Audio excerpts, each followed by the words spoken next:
High viewers, Calcutta doctor హత్య కేసుకు సంబంధించి అప్డేట్స్ ఎప్పటికప్పుడు ఇస్తూనే ఉన్నాయి కదా.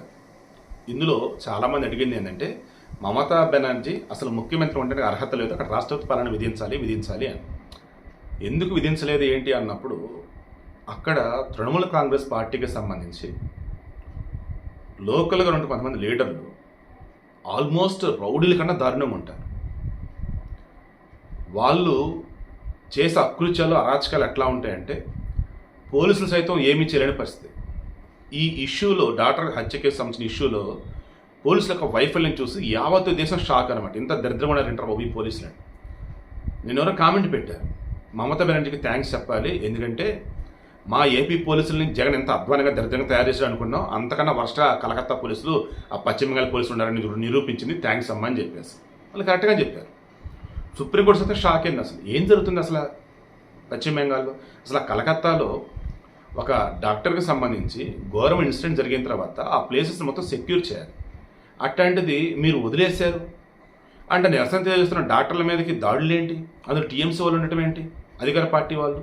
అండ్ లోపల వచ్చేసి మొత్తం ధ్వంసం చేయటువంటి ఫర్నిచర్ అవన్నీ కూడా అండ్ సాక్ష్యాలు మొత్తం ధ్వంసం చేయడం ఏంటి? సో దారుణమైన నిర్లక్ష్యం. ఈవెన్ ఇన్సిడెంట్ జరిగిన రోజు కూడా ఎర్లీ మార్నింగ్ ఇన్సిడెంట్ జరిగింది, ఆ తర్వాత సూర్యోదయం అయిన తర్వాత ఆమె బాడీ అదని చూస్తున్నారు.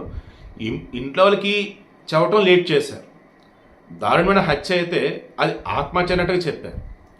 ఆ తర్వాత ఎఫ్ఐఆర్ ఫైల్ చేసింది ఎప్పుడు? పోస్ట్ మార్టం అయిపోయి బాడీ ఇచ్చి అంచులు అయిపోయి అప్పుడు ఎఫ్ఐఆర్ నమోదు చేస్తారా? అసలు ఆ సందీప్ ప్రిన్సిపల్ అసలు ఏం చేస్తున్నాడు? డాక్టర్ అడిగి తెలీదా? సో ఈవెన్ లోకల్ ఉన్న పోలీసులు ఏం చేస్తున్నారు? ఇలా చూసుకుంటున్నప్పుడు మొన్న ఇష్యూ జరిగిన తర్వాత, అంటే మర్డర్ జరిగింది, ఆ తర్వాత నిరసన తెలియజేస్తున్నప్పుడు కొంతమంది గుంపులుగా వచ్చి హాస్పిటల్ మీద దాడి చేస్తారు, డాక్టర్ మీద దాడి చేశారు. అందులో 2 ఏసీపీలు, ఒక ఇన్స్పెక్టర్ని ఇప్పుడు సస్పెండ్ చేశారు. ఆ ప్రిన్సిపాల్ గారిని నువ్వు ఎట్టి అలా బాబు, నువ్వు ఉండరా బాబు అన్నారు. ఆల్రెడీ వాడిని సిబిఐలో 53 గంటల పాటు విచారించారు. కీలకమైన డాక్యుమెంట్లు ఏవో తీసుకున్నారు. వాళ్ళు ఆల్రెడీ కేంద్రానికి ఇవ్వాల్సిన నివేదికలు ఇచ్చేశారు. సివి ఆనంద్ బోస్ పశ్చిమ బెంగాల్ గవర్నర్, ఆయన ఢిల్లీలో ఉన్నాడు. రాష్ట్రపతి ద్రౌపది ముర్ము గారు కలిసి మొత్తం ఎక్స్ప్లెయిన్ చేశాడు. గంగూలీ అతను వచ్చి మొన్న నోరు జారాడని చెప్పేసి అనుకొని పాపం చాలామంది అన్నారు, చాలామంది ఆయన తిట్టారు. నిజమే, ఓ రకంగా అటువంటిదే అన్నాడు. జరిగిన ఘటన చాలా ఘోరం, బాధాకరం, ఖచ్చితంగా దోషులకి శిక్షలు పడాలి అని అంటూ, ఇటువంటిది ఇక్కడనే కాదు ఇంకొన్ని చోట్ల జరుగుతూ ఉంటాయి, అంత మాత్రాన ఇండియాలో సెక్యూరిటీ లేదు, అంత మాత్రం కలకత్తాలో సెక్యూరిటీ అనొద్దు అని అన్నాడు. దెన్ అప్పుడు బెంగాలీ నటీమణి శ్రీలేఖ సంయూరు ఒక ఆమె, ఏం మాట్లాడుతున్నావు గంగూలీ, ఎవరు భజన చేద్దాం నువ్వు ఈ రకం మాట్లాడుతున్నావు, ఇటువంటి ఇన్సిడెంట్స్ కామనా, వదిలేయాలా అని ఆ రకం అంటే అన్నాడు. నేను ఎక్కడ అలా చెప్పాను, ఏమన్నానంటే ఇది ఒక ఇన్సిడెంట్ జరిగింది కరెక్టే, అంత మాత్రం భయపడద్దు, ధైర్యంగా ఉండండి నేను చెప్పాను అని తప్ప నేను ఏమనలేదు. ఇప్పుడు నేను చెప్తున్నాను కదా, నేను కలిసి నిరసనలో పాల్గొంటా, ఆ అమ్మాయి కుటుంబానికి న్యాయం చేయకుండా నేను వెనకాడని చెప్పి అతను అన్నాడు. గంగూలీ వాళ్ళ భార్య డోనా గంగూలీ వీళ్ళు కూడా నిరసనలో తెలియజేస్తున్నారు. గవర్నర్ ఆల్రెడీ ఢిల్లీలో ఉన్నాడు. హరిభజన్ సింగ్ ఆమ్ ఆద్మీ పార్టీ నుంచి రాజ్యసభ ఎంపీ, క్రికెటర్, అతను కూడా గవర్నర్కి లేఖ రాశాడు. అసలు ఏం జరుగుతుందండి కలకత్తాలో, అండ్ ఇష్యూ జరిగి ఇంతసేపు అయినా, ఇన్ని రోజులైనా ఇంకా చర్యలు తీసుకోకపోవటం ఏంటి, ఇంకా మెయిన్ ఎవరు ఏంటని తెలియకపోవటం ఏంటి అని చెప్పేసి అతను అన్నాడు. ఇది సుప్రీంకోర్టు కూడా ఏమందండి, క్లియర్గా మమతా బెనర్జీ గవర్నమెంట్ ఫెయిల్యూర్ కనిపిస్తుంది, పోలీసు యొక్క ఫెయిల్యూర్ కనిపిస్తుంది. సిబిఐలో విచారణ చేసి రేపు గురువారం లోపు మాకు ముందు బేసిక్ ఇవ్వాల్సిన రిపోర్ట్స్ అయితే ముందు మాకు ఇవ్వండి, కేసు మొత్తం 3 వారాల్లో కంప్లీట్ చేయాలన్నారు. ఈలోపు నేషనల్ టాస్క్ ఫోర్స్ అని 10 మంది మేజర్ డాక్టర్లు ఎవరైతున్నారో వాళ్ళతో కమిటీ వేశారు. ఎక్స్ ఆఫీస్ సభ్యులు ఆ తర్వాత ఎక్స్ప్లెయిన్ చేస్తారు వాళ్ళు ఎవరు ఏంటని. ఇది మొత్తం చూస్తూ ఉన్నప్పుడు క్లియర్ ఇక్కడ అర్థమైంది ఏంటంటే, నిన్న ఈ సందీప్ ఘోష్ అనే వాడి మీద ఒక కేసు ఫైల్ చేశారు. ఏంటి కేసు అంటే అవినీతి కేసు. స్టేట్ పోలీసులు దాన్ని విచారిస్తున్నారు. ఎప్పుడు ఏంటంటే ఎప్పటి నుంచో యార్జికర్ ఆసుపత్రిలో వాడు అరాచకాలు, అకృత్యాలు, దారుణాలు, దరిద్రాలు ఎన్నో ఉంటే దాన్ని నెల కప్పెడుతూ ఉన్నారు. వాడిని ఇప్పుడు అదుపులోకి తీసుకున్న సిబిఐ నుంచి కాపాడడానికి మమతా బెనర్జీ ప్లాన్ అది. సో ఆ ప్లాన్ని పక్కన పెట్టాలి అన్నా, వాడిని అదుపులోకి తీసుకోవాలి అన్నా, అండ్ పశ్చిమ బెంగాల్ ఉన్నటువంటి పరిస్థితులు అన్నీ కూడా చక్కబెట్టాలి అన్నా, డాక్టర్లు అండి 80 సంవత్సరాలు పైబడినటువంటి వృద్ధులు కూడా డాక్టర్లుగా ఉన్నటువంటి వాళ్ళు మమతా బెనర్జీ గవర్నమెంట్ పడిపోయే వరకు, సింపుల్గా చెప్పంటే ఆమెను ముఖ్యమంత్రి పదవికి దించే వరకు మేము వెనకాడమని చెప్పేసి రోడ్డు మీదకి వస్తూ ఉన్నారు. పసిపిల్లలు వస్తూ ఉన్నారు. మొన్న ఒక ఆమె 90 సంవత్సరాల వయసు, ఆమె సైతం నిరసన వ్యక్తం చేస్తుంది. అరౌండ్ 3 కిలోమీటర్లు నైట్ నడిచారు. సో ఇవన్నీ ఇప్పుడు ఎందుకు చెప్తానంటే మమతా బెనర్జీ పరిపాలనలో ఓ రకమైన మారణ హోమం పశ్చిమ బెంగాల్లో జరుగుతుంది. ఇవన్నీ కూడా ఆనంద్ బోసు రాష్ట్రపతి గారికి చెప్పున్నారు. గవర్నర్ ఆనంద్ బోస్ రాష్ట్రపతి గారికి ఏమని చెప్పాడు, నాట్ ఓన్లీ ఈ ఇష్యూ అండి, రాష్ట్రంలో శాంతి భద్రతలు ఎక్కడా లేవు.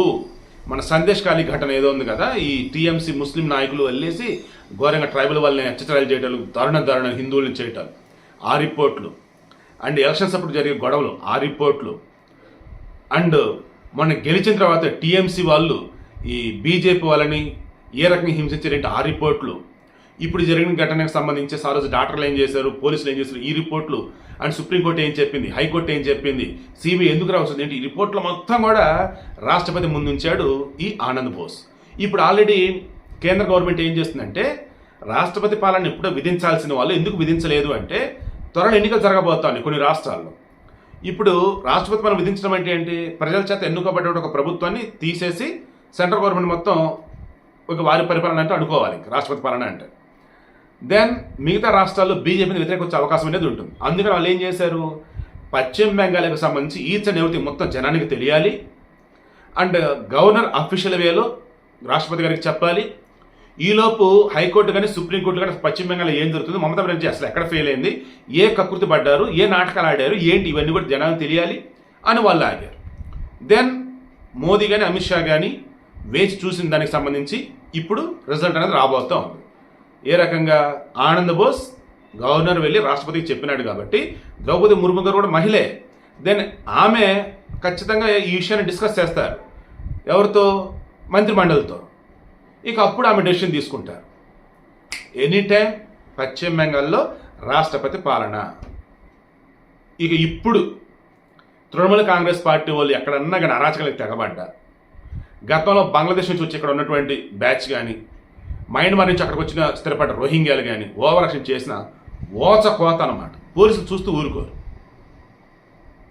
ఇప్పుడు మీకు అర్థమైందా, దేనికైనా టైం అనేది కావాలి.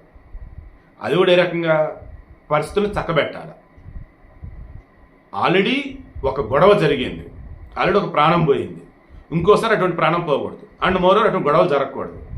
అండ్ మనం అక్కడ ఉన్నటువంటి ప్రజల చేతంగా ఉన్న ప్రభుత్వాన్ని కూలదోస్తున్నా, పక్కన పెడుతున్నా, వాళ్ళు చేసిన తప్పును జనాలందరూ తెలియజేయాలి. ఈరోజు జనాలే తెలుసుకొని కేంద్రాన్ని నివేదిస్తున్నారు. ఇంకా ఏంటి ఆలోచిస్తున్నారు, ముందు పశ్చిమ బెంగాల్ రాష్ట్రపతి పాలన పెట్టండి అని.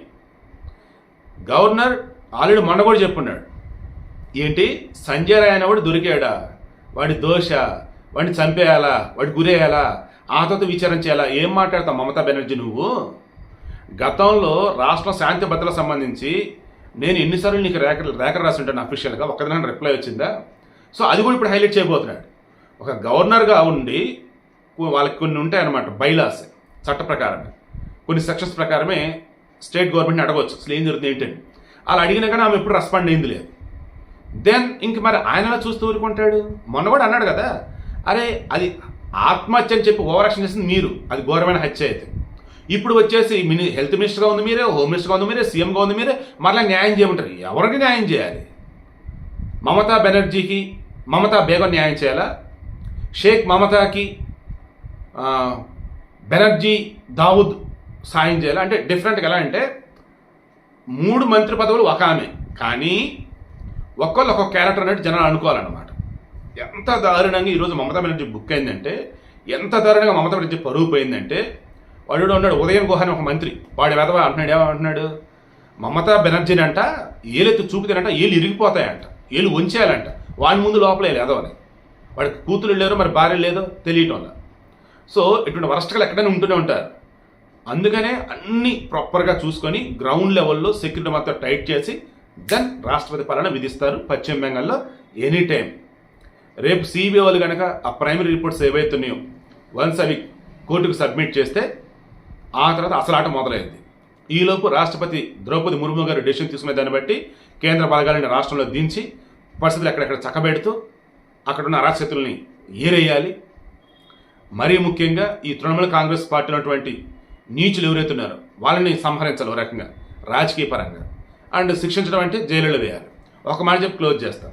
ఈ ఇష్యూ వల్ల ప్రతి రాజకీయ పార్టీలో మంచోళ్ళు ఉంటారు, అలా తృణమూల కాంగ్రెస్ కూడా కొంతమంది మంచోళ్ళు ఉన్నారు. వాళ్ళు ఈరోజు సిచ్యువేషన్ ఎలా ఉందంటే మమతా బెనర్జీ ఫెయిల్ అయింది, ఇక తృణమూల కాంగ్రెస్ పార్టీ అనేది బతకాలంటే మమతా బెనర్జీ ముఖ్యమంత్రిగా ఉండవద్దు అని కూడా డిసైడ్ అయ్యారు. వీళ్ళు ఇప్పుడు బీజేపీ సైడ్ కూడా వెళ్ళే అవకాశాలు ఉన్నాయి. సో అదొకటి ఉంది మళ్ళీ ఇక్కడ. అయితే తృణమూల కాంగ్రెస్ పార్టీ బతకాలి అంటే మమతా బెనర్జీ రాజీనామా చేయాలి, అంటే రాష్ట్రపతి పాలన పెట్టినప్పుడు టీఎంసీ సైలెంట్గా ఉండాలి. ఆమెతో మరలా ఎన్నిక పెట్టినప్పుడు అప్పుడు జనాలు ఎవరిని గెలిపించాలో వాళ్ళు చూసుకుంటారు. కాదు కూడా ఏమాత్రం తొందరపడ్డా పశ్చిమ బెంగాల్ తృణమూల కాంగ్రెస్ పార్టీ అడ్రస్ లేకుండా పోయింది. అండ్ మమతా బెనర్జీ ఖచ్చితంగా ఆమె పరిపాలనలో చేసినటువంటి దరిద్రాలు అక్కుర్చీలన్నింటికి సంబంధించి వెళ్ళి జైల్లో కూర్చునింది. ఇది విషయం. సో రాష్ట్రపతి పాలన any time in west Bengal.